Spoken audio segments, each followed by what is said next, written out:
Hello students, आइए आज start करते हैं डीएनए रेप्लिकेशन के बारे में। आप क्लास 12th बायो पढ़ रहे हैं। Duplication of DNA molecule is known as replication. ठीक है, डीएनए मॉलिक्यूल्स से नए डीएनए मॉलिक्यूल तैयार होना रेप्लिकेशन कहलाता है। ठीक है, जो पुराने डीएनए मॉलिक्यूल्स हैं उनसे नया डीएनए मॉलिक्यूल तैयार किया जाए, इस प्रोसेस को रेप्लिकेशन कहा जाता है। ठीक है, duplication of DNA molecule is known as replication. There are 3 possible mode of DNA replication. ठीक है, डीएनए रेप्लिकेशन के 3 पॉसिबल मोड हैं, namely conservative, semi conservative and dispersive. ठीक है, यह 3 तरह से डीएनए रेप्लिकेशन होता है, कंजर्वेटिव तरीके से, सेमी कंजर्वेटिव तरीके से और डिस्पर्सिव तरीके से। 12th के बुक में आपने देखा कि डीएनए का जो रेप्लिकेशन दिया गया है वह सेमी कंजर्वेटिव मेथड से दिया गया था, जिसे मिशेल्सन और सटल ने प्रूव किया था, जिसमें आपने देखा था कि डीएनए के एक स्टैंड, ठीक है, की कॉपी होती थी और जो दोनों स्टैंड की कॉपी होती थी, लेकिन जो नया डीएनए बनता था उसमें एक पेरेंटल डीएनए और एक न्यू सिंथेसाइज्ड डीएनए स्टैंड थे। ठीक है, तो न्यू डीएनए में एक पेरेंटल डीएनए था और न्यू सिंथेसाइज्ड डीएनए था, तो इसी को कहते हैं सेमी कंजर्वेटिव। तो डीएनए रेप्लिकेशन जो है वह 3 पॉसिबल मोड में हो सकता है। सबसे पहला है conservative. The original double helix is conserve and new daughter molecule is synthesised. ठीक है, अगर conservative mode of DNA replication होगा तो इसमें जो डबल हेलिक्स होंगे ओरिजिनल वह कंजर्व होंगे। जैसा पेरेंट डीएनए होगा वैसा न्यू सिंथेसाइज्ड डॉटर डीएनए भी होंगे। ठीक है, तो the original double helix is conserve and new daughter molecule is synthesized. Semi-conservative, each replicated DNA molecule consists of an old and a new strand. ठीक है, semi conservative DNA replication में जो DNA molecule तैयार होंगे उसमें एक stand जो है ओल्ड होगा और एक स्टैंड न्यू होगा। ठीक है, एक पेरेंटल होगा और एक डॉटर स्टैंड होगा, तो इसे कहेंगे हम semi conservative mode of DNA replication. Third है आपका dispersive. The parental strand are disperse into 2 new double helixes following replication. ठीक है, तो इसमें आप देख रहे हैं डिस्पर्सिव में जो पेरेंटल स्टैंड होगा वह डिस्पर्स हो जाएगा।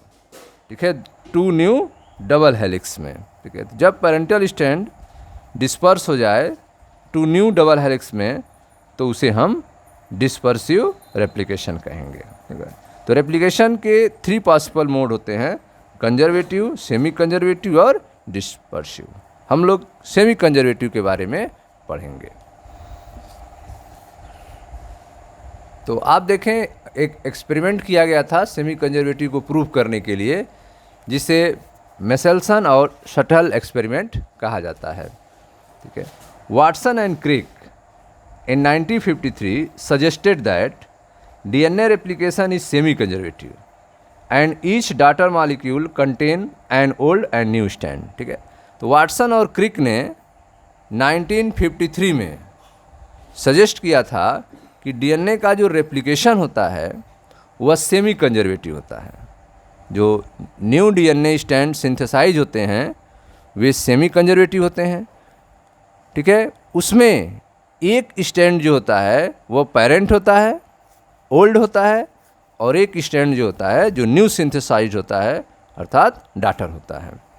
तो Watson and Crick suggested that DNA replication is semi conservative and each daughter molecule contain an old and new stand. ठीक है, प्रत्येक डॉटर मॉलिक्यूल जो डीएनए का तैयार हुआ है उसमें एक ओल्ड स्टैंड होता है और एक न्यू स्टैंड होता है। Matthew Meselson and Franklin Suttle in 1958 provided strong evidence for semi-conservative mode of DNA replication in Escherichia coli. ठीक है, तो डीएनए का semi conservative mode of replication होता है। इसको प्रूव किया गया था, इसको एक्सपेरिमेंट के द्वारा प्रूव किया था मैथ्यू मिशेल्सन और फ्रैंकलिन शटल ने 1958 में। ठीक है, Matthew Meselson and Franklin Stahl provided strong evidence, ठीक है, strong evidence for semi conservative mode of DNA replication in Escherichia coli. Meselson and Stahl grew, ठीक है, इस एक्सपेरिमेंट में मिशेल्सन और शटल ने ई कोलाई बैक्टीरिया को एक ऐसे माध्यम में ग्रो कराया जिसमें हैवी आइसोटोप्स थे नाइट्रोजन के। अमोनियम क्लोराइड प्रोवाइड किया मीडियम में, लेकिन अमोनियम क्लोराइड में जो नाइट्रोजन यूज़ था वह नाइट्रोजन था हैवी आइसोटोप जिसका एटॉमिक वेट 15 था।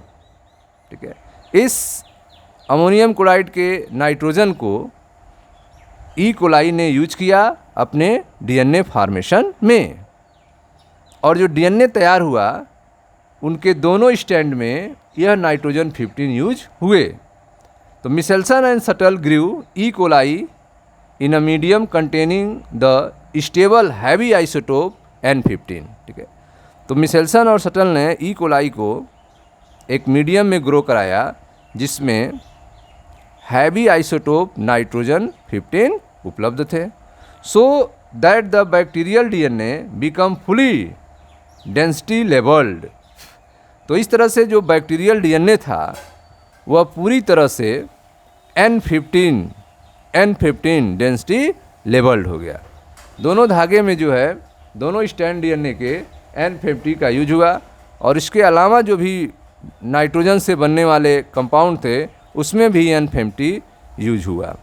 And then they transfer the bacteria to a medium containing N14।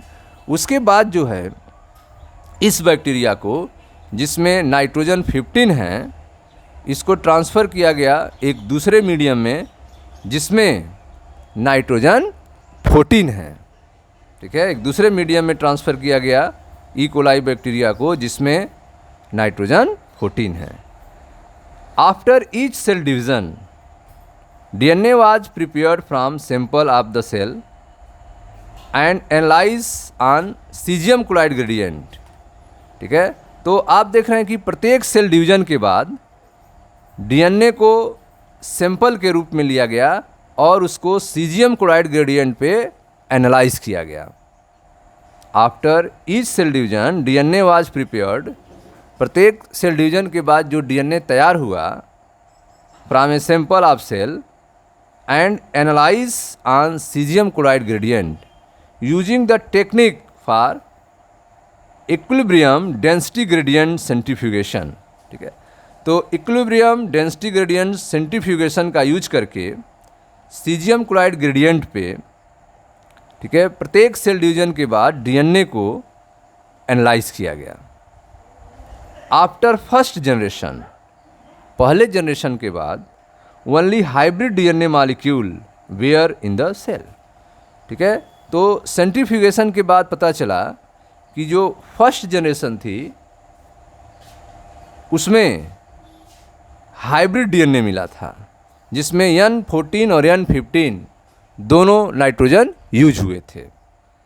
After first generation only hybrid DNA molecule were in the cell. तो first generation में केवल, ठीक है, सेल्स डीएनए मॉलिक्यूल्स में N14 भी थे और N15 थे। आफ्टर टू जनरेशन, दो जनरेशन के बाद half of DNA molecule were light and half were hybrid. ठीक है, तो टू जनरेशन के बाद देखा गया कि आधे जो डीएनए थे उनमें नाइट्रोजन 14 थे और आधे जो डीएनए थे जो हाइब्रिड थे उनमें नाइट्रोजन 14 और 15 दोनों थे। ठीक है, तो फर्स्ट जनरेशन में केवल जो है, ठीक है, जो फर्स्ट जनरेशन था उसमें हाइब्रिड थे।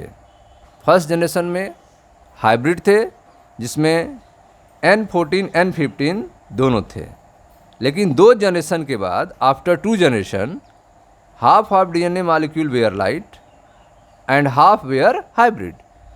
ठीक है। तो 2 जनरेशन के बाद आधे डीएनए जो थे वो लाइट थे, नाइट्रोजन 14 वाले, और आधे डीएनए जो थे वे हाइब्रिड थे, जिसमें नाइट्रोजन 14 और 15 दोनों थे। These were exactly the result to be expected, ठीक है।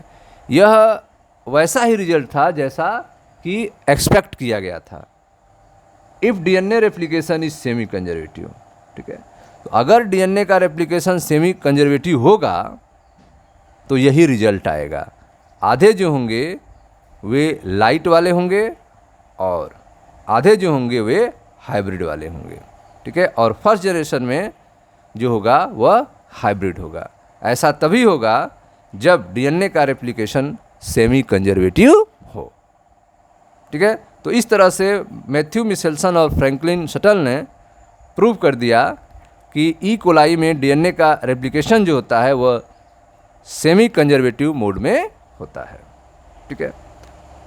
अब हम लोग देखेंगे मैकेनिज्म ऑफ डीएनए रेप्लिकेशन।